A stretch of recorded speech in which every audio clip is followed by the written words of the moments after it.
केसरिया से मन जोगी हुआ रे, दिल झूमे देखो मतवारा हुआ रे।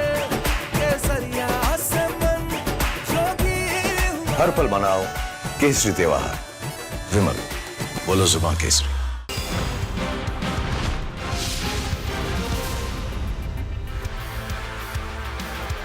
नमस्कार, बहुत स्वागत है आपका। मैं हूं आपके साथ विवेक। शाम के बज रहे हैं 5 और खबरों के मास्टर एंगल को आप देखने जा रहे हैं। मास्टर स्ट्रोक शुरू करते हैं, लेकिन सबसे बड़ी खबर इस वक्त नेपाल से है। और नेपाल से बड़ी खबर यह है कि वहां महाप्रलय जैसे हालात हैं और महाप्रलय से निपटने की जो तैयारी है अब शुरू हो गई है। लेकिन हम आज बात करने वाले हैं उस महाप्रलय की। तो एक और बड़ी खबर हम आपको बता रहे हैं इस वक्त। जरा लाइए ब्रेकिंग न्यूज। और इस वक्त की जो बड़ी खबर है वो ये है कि भारत के प्रधानमंत्री नरेंद्र मोदी ने नेपाली पीएम से बातचीत की है। हर संभव मदद भारत की तरफ से पहुंचाई जाएगी। एक बड़ी खबर हम आपको बता रहे हैं। सैकड़ों को लील गया पानी, लेकिन प्रधानमंत्री मोदी ने पूरी तरह से नेपाल के प्रधानमंत्री को आश्वस्त किया है कि भारत उनके साथ हर मोर्चे पर खड़ा है।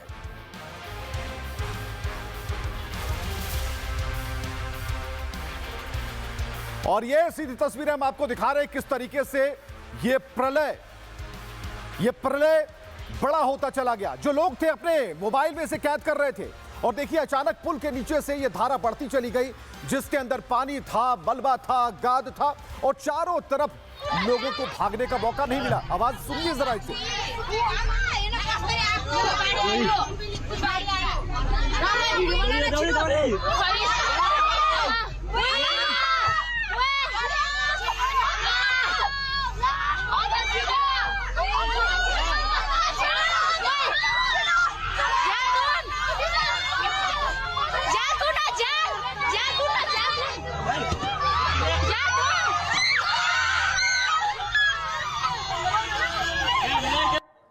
आप देख रहे हैं तस्वीरों में कि किस तरीके से वहां पर खड़ी गाड़ी से लोगों ने इस खौफनाक मंजर को कैद किया। लेकिन जब उन्हें लगा कि ये उनकी तरफ बढ़ता जा रहा है तो गाड़ी वाले को तुरंत कहते हैं कि वहां से भाग निकलो। और उसके बाद तेज रफ्तार में गाड़ी वहां से निकल पड़ती है। लेकिन ये जो जल प्रवाह है उसकी ताकत इतनी है, आप समझिए कि पल भर में सब कुछ खत्म हो जाता है।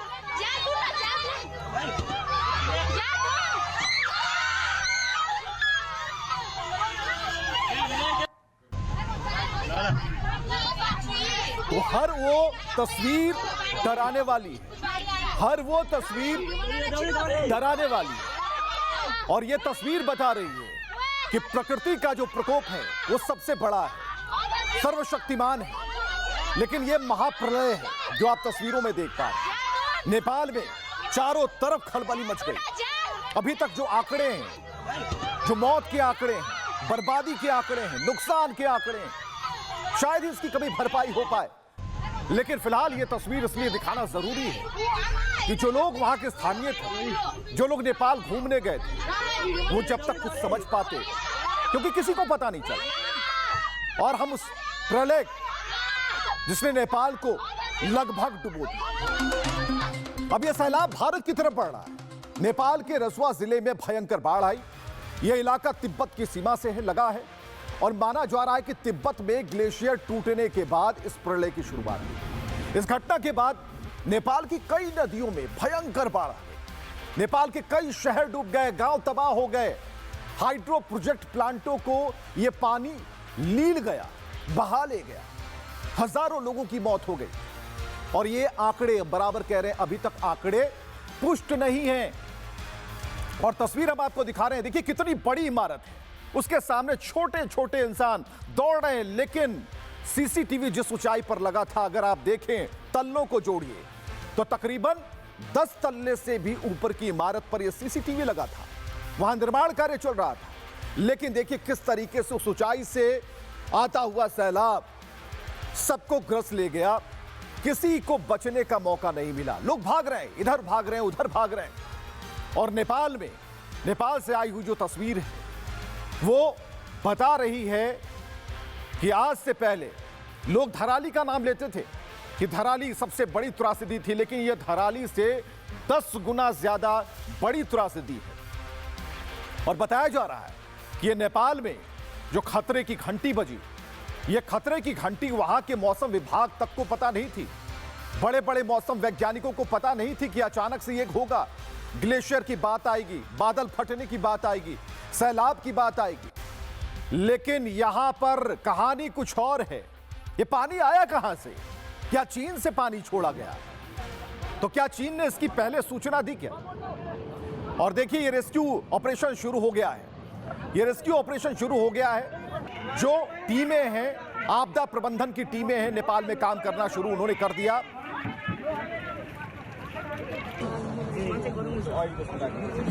तो ये तस्वीरें हम आपको दिखा रहे हैं नेपाल में तबाही की ये तस्वीरें, जहां रेस्क्यू ऑपरेशन शुरू हो गया है और चारों तरफ सिर्फ कयामत है।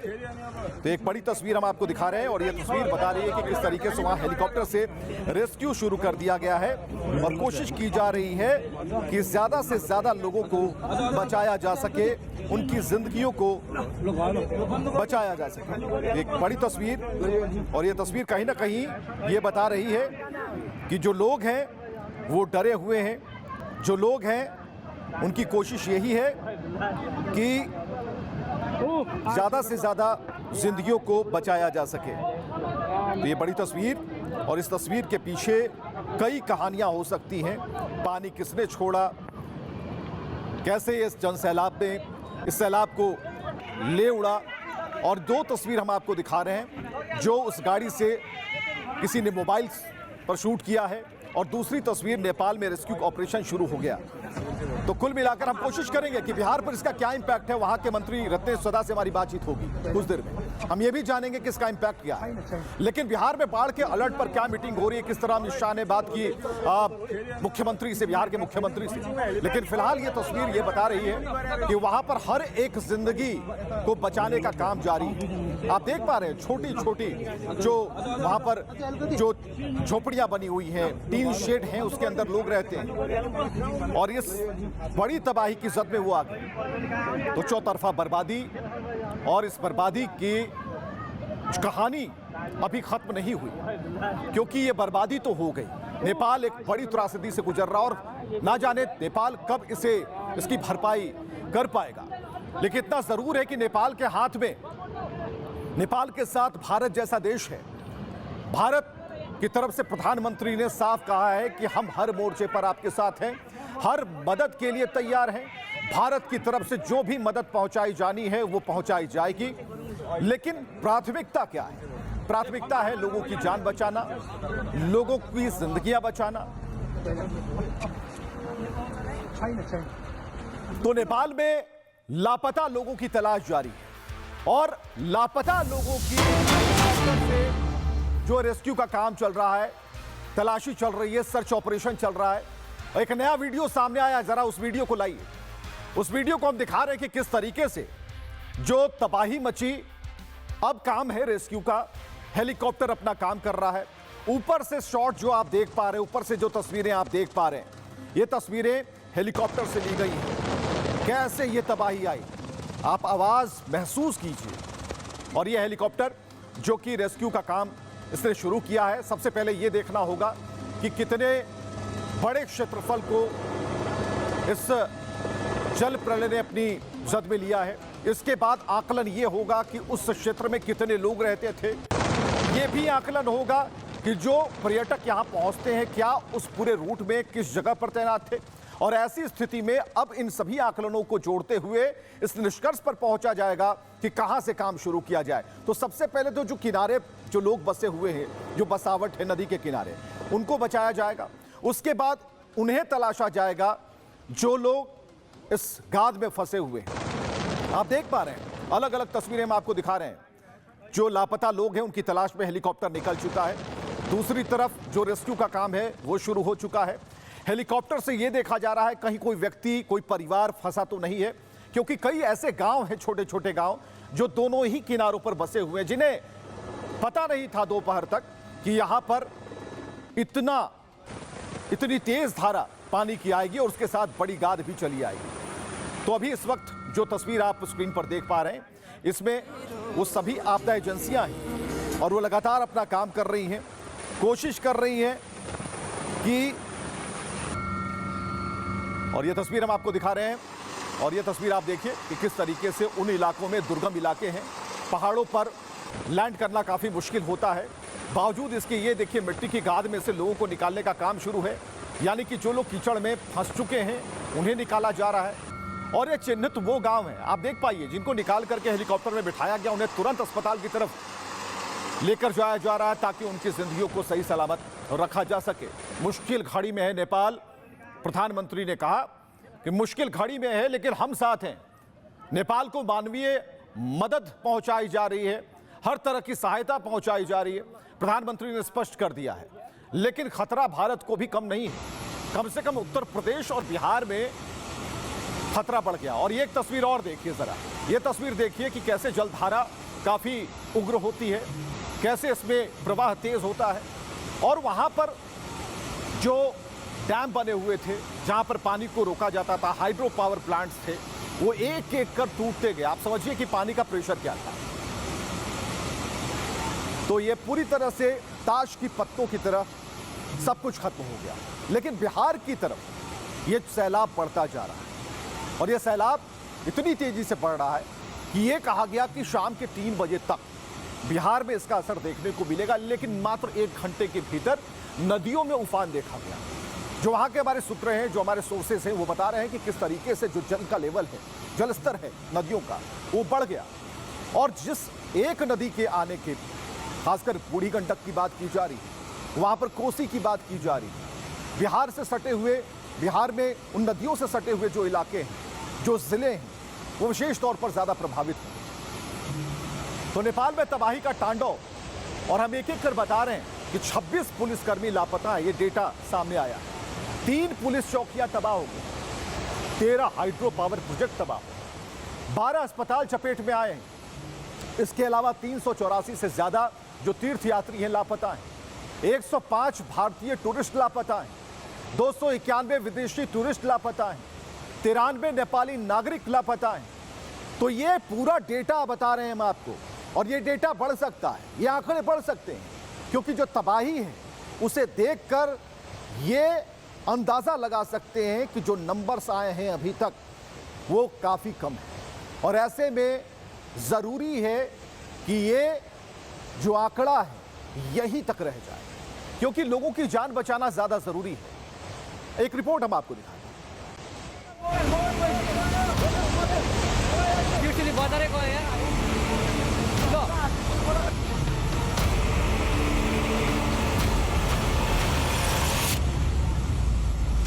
नेपाल में महातबाही का असर भारत तक भी पहुंच सकता है। इसकी आहट डराने वाली है, क्योंकि नेपाल से आई तस्वीरों को देखकर रूह कांप रही है।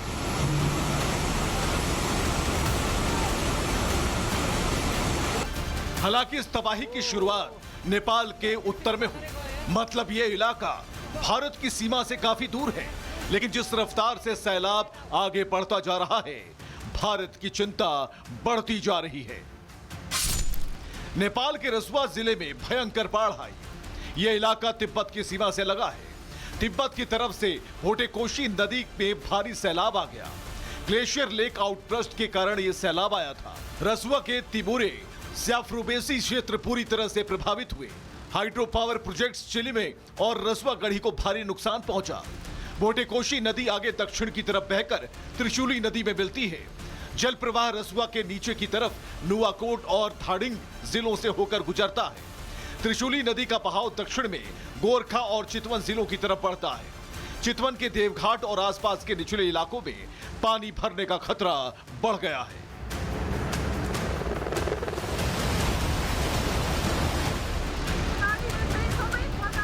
ये तो हुई नेपाल की बात, लेकिन इससे भारत को खतरा है, खास तौर पर बिहार को, क्योंकि बिहार और उत्तर प्रदेश के कई इलाके नेपाल से सटे हैं।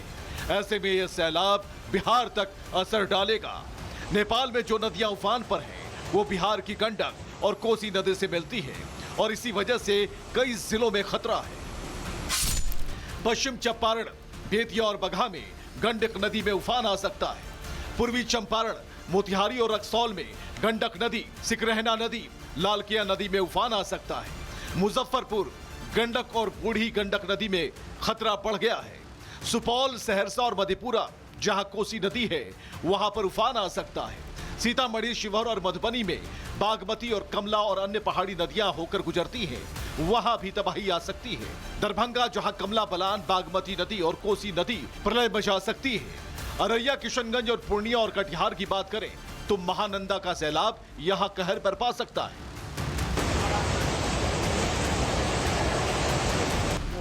इसे देखते हुए बिहार के कई जिलों में अलर्ट जारी किया गया है। पश्चिमी चंपारण के बगहा में गंडक नदी किनारे बसे गांव पर खतरा ज्यादा है, इसलिए वहां तैयारियां तेज कर दी गई हैं। पुलिस और रेस्क्यू टीमों को तैयार रहने के निर्देश दिए गए हैं। इस मुद्दे पर सीएम नजर बनाए हुए हैं। देखिए, एकदम उस पर पूरी तरह हाई लेवल टीम गठन कर दिया गया है। चीफ सेक्रेटरी, डीजीपी इसको मॉनिटरिंग कर रहे हैं और तुरंत मैं भी इसको बैठक कर रहा हूं। जरूरत पड़ा तो मैं स्वयं भी वाल्मीकि जाऊंगा। सवाल है कि बिहार में इस सैलाब को कैसे रोका जा सकता है या कम से कम इसका प्रभाव तो कम किया ही जा सके। तो पुलिस और रेस्क्यू टीमें इस तैयारी में लग गई हैं। माइकिंग और चेतावनी का काम शुरू हो गया। बैराजों पर लगातार निगरानी बरती जा रही है। एनडीआरएफ और एसडीआरएफ टीम अलर्ट हैं। प्रभावित जिलों में नावें तैयार हैं। विशेष निगरानी दल तैनात है। कटाव रोकने के लिए बालू की बोरियां तैयार हैं। विशेष नियंत्रण कक्ष अलर्ट मोड पर है।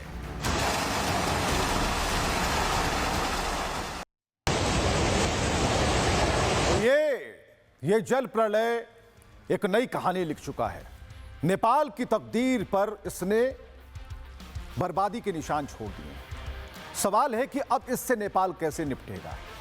लेकिन तस्वीरें हम आपको दिखा रहे हैं। तस्वीर आप देखिए, कुछ नहीं बचा है। लोगों का शोर ये बता रहा है कैसे पुलिये बह गए हैं। ये देखिए, कंक्रीट के पुलिये हैं, लेकिन आपको लगेगा कि ये बिल्कुल ताश के पत्तों की तरह बहते जा रहे हैं। कुछ नहीं बचा जो इस जल प्रलय के रास्ते में आया, सब कुछ खत्म हो गया, इस बहाव का हो गया।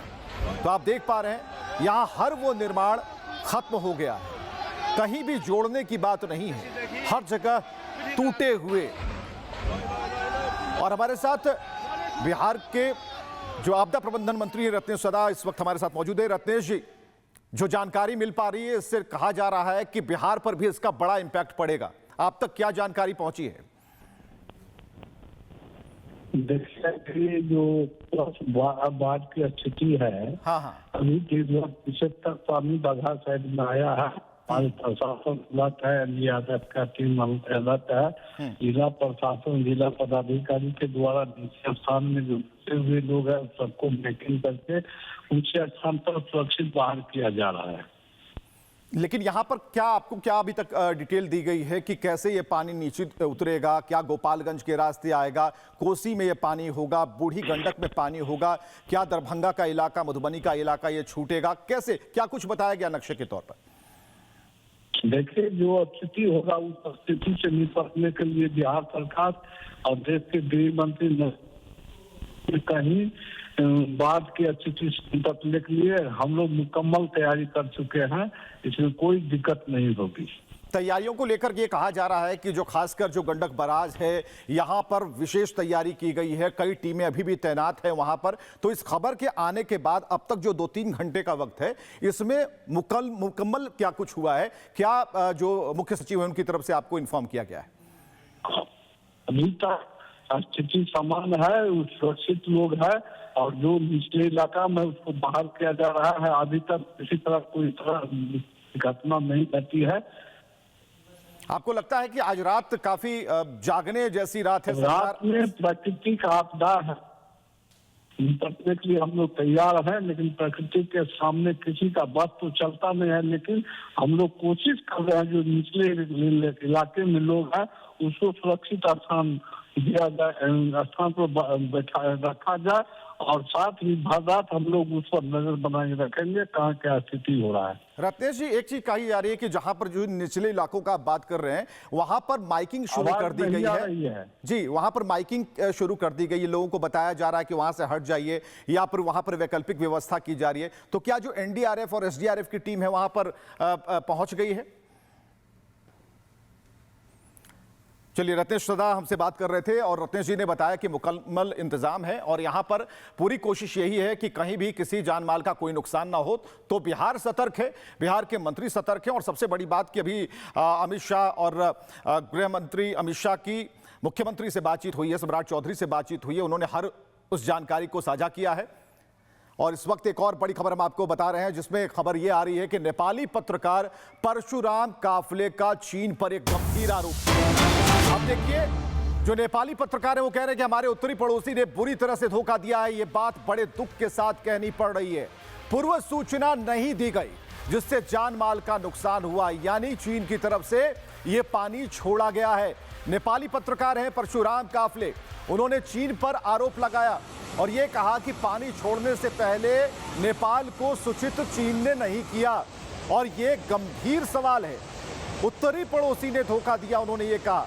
ये बात बड़े दुख के साथ कहनी पड़ रही है। आगे वो कहते हैं कि उन्होंने कोई जानकारी नहीं दी, कोई इत्तला नहीं की, पूर्व कोई सूचना नहीं दी, जिससे एक बड़ा नुकसान हुआ है। तो ये बात आप देख पा रहे हैं, उन्होंने सोशल मीडिया पर लिखा है, नेपाल अपने पड़ोसियों की जायज सुरक्षा चिंताओं का समाधान करता रहा है। और उसके बाद लिखते हैं कि हालांकि ये बड़े दुख के साथ कहना पड़ेगा, क्या कहना पड़ेगा, कि हमारे उत्तरी पड़ोसी ने हमें बुरी तरह से धोखा दिया है। जो बातें हम आपको बता रहे हैं बड़ी खबर के तौर पर, ये नेपाली पत्रकार हैं, यानी कि अब ग्राउंड रिपोर्ट आनी शुरू हो गई है। और ये बात बिल्कुल स्पष्ट है कि अगर नेपाली पत्रकार कह रहे हैं कि पानी छोड़ा गया, ना कोई ग्लेशियर की बात है, ना किसी बादल फटने की बात है, ना बाढ़ की बात है, बल्कि ये तबाही नेपाल से सटे चीन की तरफ से आई। आप समझिए इस बात को। तो कुल मिलाकर ये पूरी चीजें अब साफ हो रही हैं। और नेपाल में बाढ़, उसके लिए चीन जिम्मेदार क्यों है? तो चीन जिम्मेदार इसलिए है क्योंकि नेपाल में जो नेपाल को करीब से जानते हैं, नेपाल को देखते हैं, नेपाल की रिपोर्टिंग करते हैं, जो पत्रकार हैं, उनकी तरफ से यह दावा किया गया। और उन्होंने दावा कर दिया कि ये बिना बताए पानी छोड़ा गया चीन की तरफ से, जिस वजह से नेपाल को संभलने का मौका नहीं मिला और एक बड़ी त्रासदी, एक बड़ा नुकसान नेपाल को झेलना पड़ रहा है इस वक्त। और नेपाल इससे उबरने की कोशिश कर रहा है। लेकिन नेपाल में बाढ़ के बाद एसएसबी अलर्ट पर है। एक बड़ी जानकारी हम आपको बता रहे हैं, एसएसबी की 11 रेस्क्यू एंड रिलीफ टीमें तैयार कर ली गई हैं, 7 अतिरिक्त टीमें स्टैंड बाय रखी गई हैं। एक बड़ी जानकारी, नेपाल में बाढ़ के बाद एसएसबी तैनात कर दी गई है, हाई अलर्ट मोड पर है। और जो टीमें हैं उनको अलग अलग टुकड़ियों में बांटा गया है, अलग अलग सेगमेंट में बांटा गया है। तो एसएसबी की जो टीम है उसमें 11 रेस्क्यू एंड रिलीफ टीमें तैयार कर ली गई हैं। कहीं कोई ऐसी आपदा से निपटने के लिए एसएसबी तैयार है। इसके अलावा 7 अतिरिक्त टीमें हैं जिन्हें कहा गया कि आप स्टैंड बाय पर रहें, कभी भी आपकी मदद ली जा सकती है। तो अगले कुछ घंटे जो खतरा है काफी भारी है और इसको देखते हुए नेपाल में बाढ़ के हालात के बाद एसएसबी अलर्ट पर है।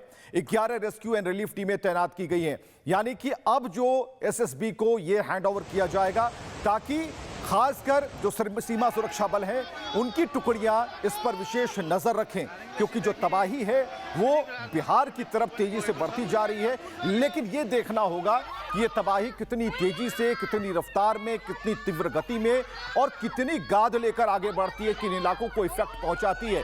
लेकिन अभी कुछ देर पहले हमारी जब बात हो रही थी बिहार के मंत्री से, आपदा प्रबंधन मंत्री से, उन्होंने साफ तौर पर कहा कि अभी ऐसी कोई चीज सामने नहीं आई है। लेकिन रिपोर्ट्स हैं इस बात को लेकर कि नदियों का जलस्तर वो बढ़ रहा है और गंडक में पहले से उफान है और ऐसे में गंडक की जो धार है अब और तेज हो रही है। कहने का मतलब जो पानी ऊपर की तरफ से आ रहा है वो कहीं ना कहीं भारत में बहने वाली उन तमाम नदियों में रफ्तार बढ़ाता जा रहा है। और ये तस्वीरें हम आपको दिखा रहे हैं जहां पर रेस्क्यू का काम शुरू हो गया है। एक तरफ तबाही की तस्वीरें हैं, दूसरी तरफ रेस्क्यू का काम जारी है। हर संभव मदद पहुंचाने के लिए नेपाल में भी युद्ध स्तर पर काम चल रहा है। और 2 तस्वीरें हम आपको दिखा रहे हैं एक एक करके, कैसे बहाव तेज होता है वो भी तस्वीर है और इस बहाव में कितने लोग बह गए, कितने आशियाने बह गए। सभी निर्माण जो थे वो पुल पुलिया सभी बह के कहीं दूर चले गए, कहीं खो से गए। तो भारत तक इसका इम्पैक्ट क्या होगा, इस पर मुख्य फोकस हमारा है। लेकिन प्रधानमंत्री ने नेपाल को हर संभव मदद का भरोसा दिला दिया है। मुश्किल घड़ी में नेपाल के साथ भारत खड़ा है, ये बात नेपाल को भी पता है, लेकिन इस वक्त इस समस्या से, इस विकराल परिस्थिति से कैसे निपटना है, ये सब कुछ निर्भर करता है कि नेपाल में किस तरीके से रेस्क्यू का काम चल रहा है, बाहर से कितनी मदद पहुंचती है और जो पड़ोसी देश हैं उनकी तरफ से कितनी जागरूक तरीके से वहां पर मदद पहुंचाई जा सकती है। तो भारत ने इसका पहले ही ऐलान कर दिया, भारत ने कह दिया कि हम हमेशा तैयार है, लेकिन भारत भी तैयार है क्योंकि सीमा सुरक्षा बल को अलर्ट मोड पर रखा गया है। 11 रेस्क्यू टीमें को तैनात किया गया है जो रिलीफ टीमें हैं। इसके अलावा कुछ टीमों को स्टैंड बाई में रखा गया है। एनडीआरएफ भी तैनात है, अलर्ट है। तो ये देखिए, हम आपको बता रहे हैं कि पश्चिमी चंपारण की बात करें तो बेतिया और बगहा के इलाके आते हैं जहां पर गंडक नदी बहती है। यहां पर उफान काफी बढ़ सकता है। दूसरा जो क्षेत्र है वो है पूर्वी चंपारण, मोतिहारी और रक्सौल वाला क्षेत्र। यहाँ गंडक नदी उफान पर आ सकती है। मुजफ्फरपुर के आसपास भी तबाही आ सकती है। गंडक और बूढ़ी गंडक यहाँ से बहती है, यानी कि ये प्रभावित होने वाले जो जिले हैं बिहार के, इसके अलावा सुपौल हो, सहरसा हो, मधेपुरा हो, कोसी नदी में अगर उफान तेज से आता है तो आसपास के इलाकों को ये प्रभावित कर सकती है। इसके अलावा सीतामढ़ी, शिवहर और मधुबनी की बात करें, वहाँ भी तबाही हो सकती है। लेकिन फिलहाल ये तस्वीर देखनी जरूरी है। आप देखिए कि बिल्कुल ये तबाही के बाद हमने बात की कि पानी के साथ भारी मात्रा में गाद भी पहुंचा और चारों तरफ सब कुछ शांत सा लगता, लेकिन शांत नहीं है। ये तबाही के बाद ये चारों तरफ सन्नाटा पसरा है। एक मोटी गाद यहाँ पर है और अभी भी पानी की एक पतली सी धारा आपको दिखाई देती है। जो मकान खड़े रह गए, जो इस भीषण जल प्रलय की जद में नहीं आए, वो अभी भी उस गाद में डूबे हुए हैं। लेकिन कई ऐसी तस्वीरें हैं जिसमें तबाही दिखती है। लोगों को भागते देखा जा सकता है। लोग अपनी जान बचाने के लिए भाग रहे हैं, अपने घरों को छोड़कर, अपने आशियाने को छोड़कर। लेकिन इस वक्त हम बराबर कह रहे हैं कि अगले कुछ घंटे बहुत ही परेशानियों भरे रहने वाले हैं फिलहाल, लेकिन इससे लड़ने का काम जारी है। और आप देख पा रहे हैं, एक एक तस्वीर आप देखिए, एक एक तस्वीर। नेपाल से ये तस्वीर जुड़ी हुई है। नेपाल की ये तस्वीरें हैं जिसमें साफ तौर पर आप देखते हैं कि कैसे नेपाल के रसुआ इलाके से बाढ़ आती है और सब कुछ बहा ले जाती है। तो नेपाल की ये तस्वीरें दिखा रही हैं प्रकृति कितनी मजबूत है, प्रकृति कितनी शक्तिशाली है और प्रकृति का जो रौद्र रूप है वो भी नेपाल झेल रहा है, पूरा विश्व देख रहा है। नेपाल में आज भी बारिश का अलर्ट है। एक बड़ी जानकारी हम आपको दे रहे हैं। रसुआ, नुवाकोट, बारिश का अलर्ट है। गोरखा, सिंधु, पलचोक में बारिश का अलर्ट है। भारी बारिश हो सकती है और इसके साथ ये भी बताया जा रहा है कि भारी से लेकर मध्यम बारिश होने की आशंका है। तो आज भी बारिश का अलर्ट है और ऐसे में हमने देखा है कि रेस्क्यू ऑपरेशन चलाना काफी मुश्किल भरा होता है। हमने धराली से सीखा है कि धराली में बारिश रुक नहीं रही थी और जब भी बारिश रुकती थी रेस्क्यू का काम फिर से शुरू होता था, लेकिन ये काम बहुत ही मुश्किलों भरा होता था। आज की तारीख में नेपाल में ये त्रासदी आई और ऐसे में ये मौसम का पूर्वानुमान बता रहा है कि आज भी बारिश हो सकती है और होगी अगर बारिश तो फिर जो रेस्क्यू ऑपरेशन है उसे चलाने में काफ़ी मुश्किलें आ सकती हैं, क्योंकि हेलीकॉप्टर से उन सभी जगहों को देख पाना, वहाँ रेस्क्यू चलाना, जिंदगियों को बचाना, लोगों को बचाना, ये सारी कवायदें धीमी पड़ सकती है, इनकी रफ्तार धीमी पड़ सकती है। फिलहाल एक एक तस्वीर आप देखते जाइए, लेकिन उसके साथ जो ब्रेकिंग न्यूज़ है, बड़ी खबर है, वो भी देखना ज़रूरी है कि कहाँ कहाँ नेपाल में अभी भी बारिश का अलर्ट है और उस जगह का भी नाम है जहाँ से ये तबाही शुरू होती है। लेकिन ये जो आप देख पा रहे हैं जल प्रलय, इससे बचे हुए जो लोग हैं, जो कहीं गाद के नीचे हैं, जो जिंदगी और मौत के बीच में फंसे हुए हैं, उन्हें निकालने की कोशिश की जा रही है, उन तक मदद पहुंचाने की कोशिश की जा रही है। तो नेपाल में काल ने अपना रौद्र रूप दिखाया और काल ने जब रौद्र रूप दिखाया उसके बाद तबाही और जो जल प्रलय है उसमें शांति तो जरूर आई, लेकिन चारों तरफ जहां भी नजर डालिए वहां सिर्फ गाद नजर आती है, बर्बादी का आलम नजर आता है। और अब रेस्क्यू ऑपरेशन शुरू किया गया है जिसकी जो रफ्तार है कितनी भी तेज कर ले वो नाकाफी साबित हो रही है। और ऐसे में अब एक और ब्रेकिंग हमने आपको बताई, एक बड़ी जानकारी बताई कि आज भी उन्हीं इलाकों में जिन्हें चिन्हित किया गया, जिस तरफ से ये बादल फटने की खबर आई, बाढ़ की खबर आई, उन जगहों पर आज भी तेज और मध्यम बारिश हो सकती है। तो इसका मतलब यह हुआ कि आज भी रेस्क्यू ऑपरेशन चला पाने में बड़ी ही कठिनाई होगी।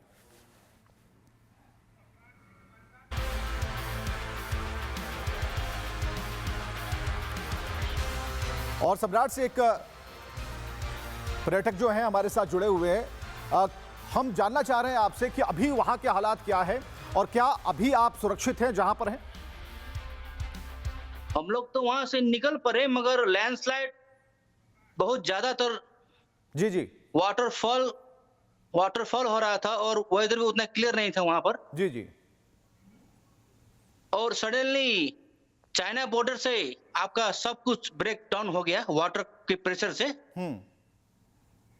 और लैंडस्लाइड और वाटर फ्लोड दोनों एक साथ हो गया। तो आप लोग कहां पर थे, कितना वक्त हो रहा था उस समय? आप लोगों ने जब दूर से देखा या फिर आवाज सुनी, वो पल कैसा था जब आप लोगों ने इसे सामने से अभी देखा? भी वहां पर एक दो दोस्त हम लोग का वहां पर फंस गया है अभी भी जी। और हम लोग वहां से निकल पड़े, उसके 2.5-3 घंटे के आसपास में ये फ्लड सब हुआ। कोई कैसी मदद मिल पा रही है? आपने इसकी इंफॉर्मेशन कहीं दी है? ऐसा कोई नंबर जारी किया गया जिससे आपको मदद मिल पा रही हो? आपका दोस्त कहां है, उसे तलाश पाने में? अभी हम लोग कॉल कर रहे हैं, उसका कॉल रिसीव नहीं हो रहा है अभी। जी। और फ्लड बहुत हाईली लेवल का फ्लडिंग था, वाटर फ्लड। तो वहां पर क्या राहत का बाढ़ का प्रेशर ज्यादा हो गया था? जी, राहत का काम शुरू हो गया है क्या वहां पे? राहत का काम नेपाल गवर्नमेंट ने स्टार्ट किया है, अभी देख रहे हैं हम लोग कि कहां तक जाएगा ये। अभी आप किस इलाके में हैं? अभी हम लोग नुआकोट एरिया में है अभी। यानी कि वो इलाका है जहां से ये पानी तेज रफ्तार के साथ नीचे की तरफ आया? नहीं, वो इलाका है रसुआ है। वो रसुआ की तरफ से पानी नीचे की तरफ आया। और आज भी जहां पर आप हैं वहां पर बारिश का अलर्ट है, तो क्या आसमान में अभी भी घने काले बादल हैं? जी, बादल भी है, मगर क्या है कि हम लोग पहले जा रहे थे गोसाई कुंड ट्रैकिंग पर जा रहे थे, धार्मिक यात्रा पर। हाँ। और वहां से हम लोग 2 दिन के बाद जब बैक हुए जी, आज का दिन, तो हम लोग रसुआ होते हुए हम लोग पहला गोसाई कुंड गए, उसके बाद धुंचे में स्टे किए। धुंचे मीन्स रसुआ डिस्ट्रिक्ट है नेपाल का जी। उसके बाद आएगा नुआकोट डिस्ट्रिक्ट और धादिङ डिस्ट्रिक्ट। कितने लोगों का जत्था था आप लोगों के साथ? कितने लोग थे? हम लोग ज्यादा नहीं थे, हम लोग 4-5 लोग थे, उसमें एक दोस्त फंस गया, बाकी सब निकल पड़े हम लोग। बाकी लोग सुरक्षित? हम लोग सेफ हो गए और 2-3 घंटे के आसपास से हम लोग चल बसे वहां से। उसके बाद हुआ है सब, फ्लोटिंग हुआ, बाढ़ी सब कुछ आ गया। तो बताया जा रहा है कि मानसरोवर यात्रा में तो एक बड़ा जत्था जाता है, उसमें भी कई लोग लापता हैं। इसके बारे में कोई सूचना मिली आपको? हमको नहीं मिला, हमको तो अभी तक रसुआ का सूचना मिला है कि जहां पर मेरा दोस्त भी फंस गया है। हाँ।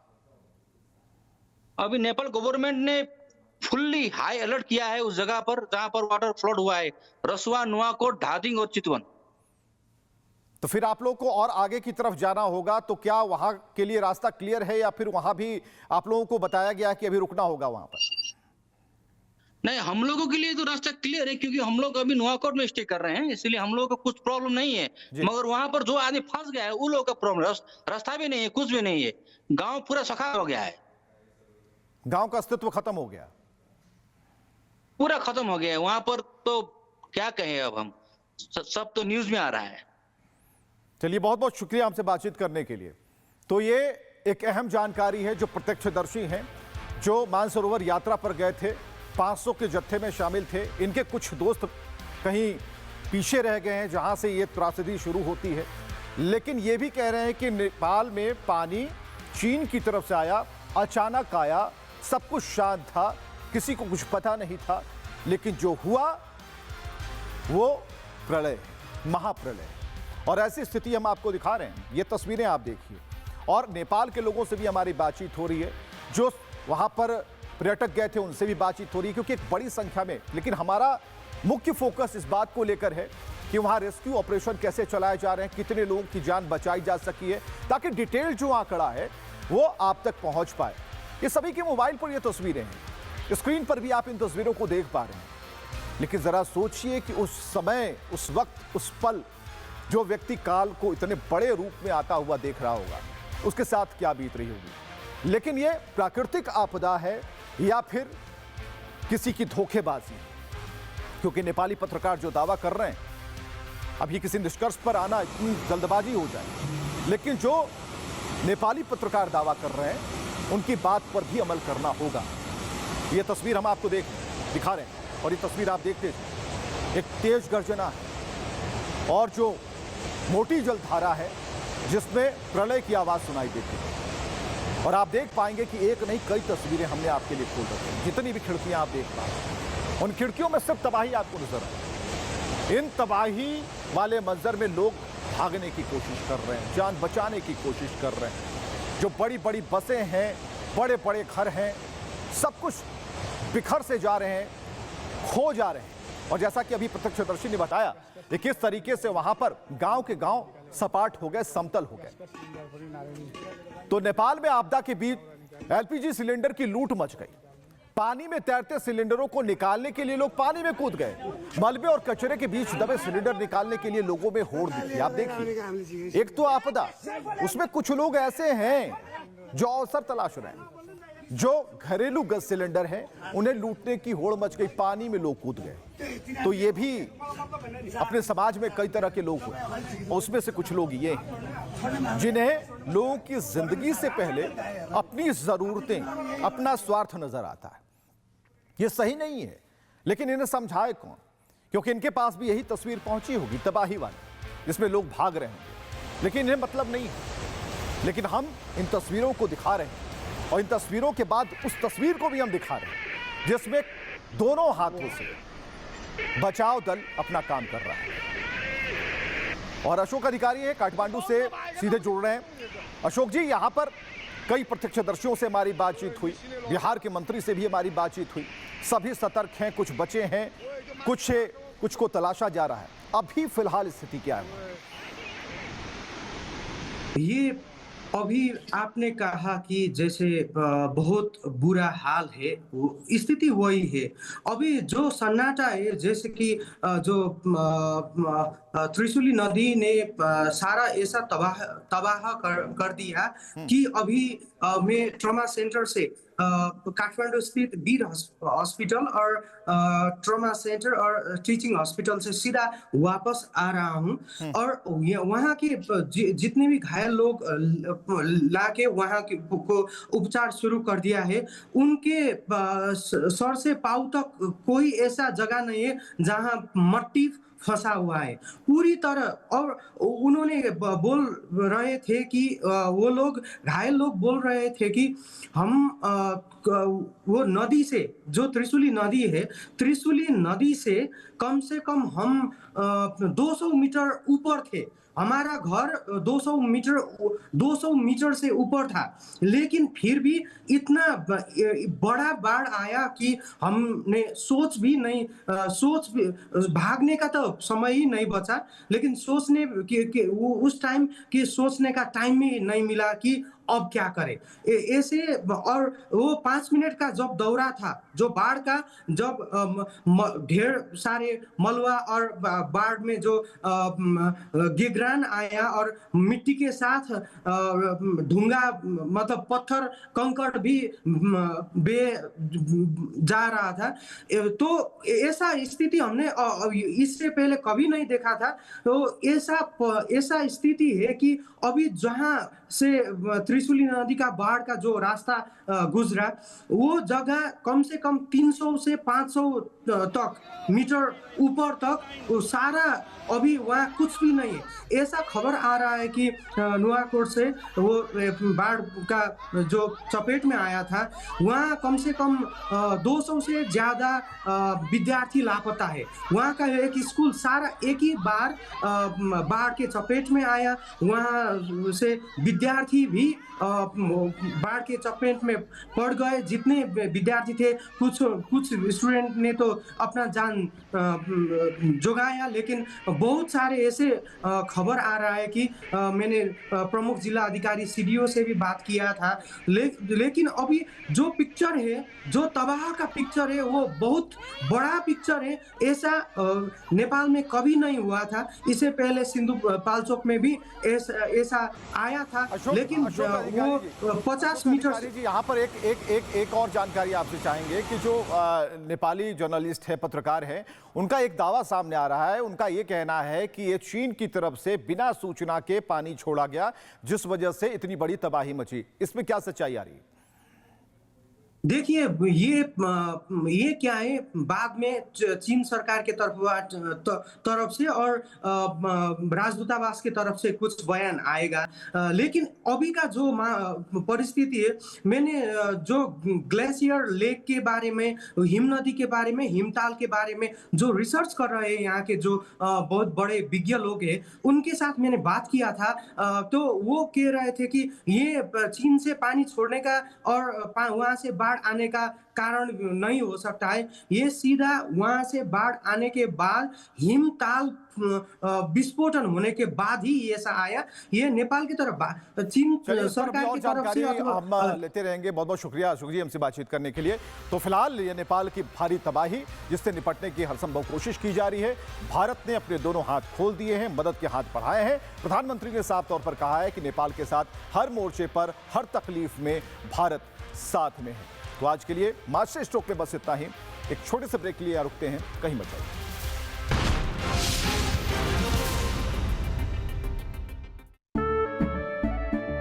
केसरिया से मन जोगी हुआ रे, दिल झूमे देखो मतवारा हुआ रे। केसरिया से मन जोगी हुआ। हर पल मनाओ केसरी त्योहार। विमल, बोलो जुबान केसरी।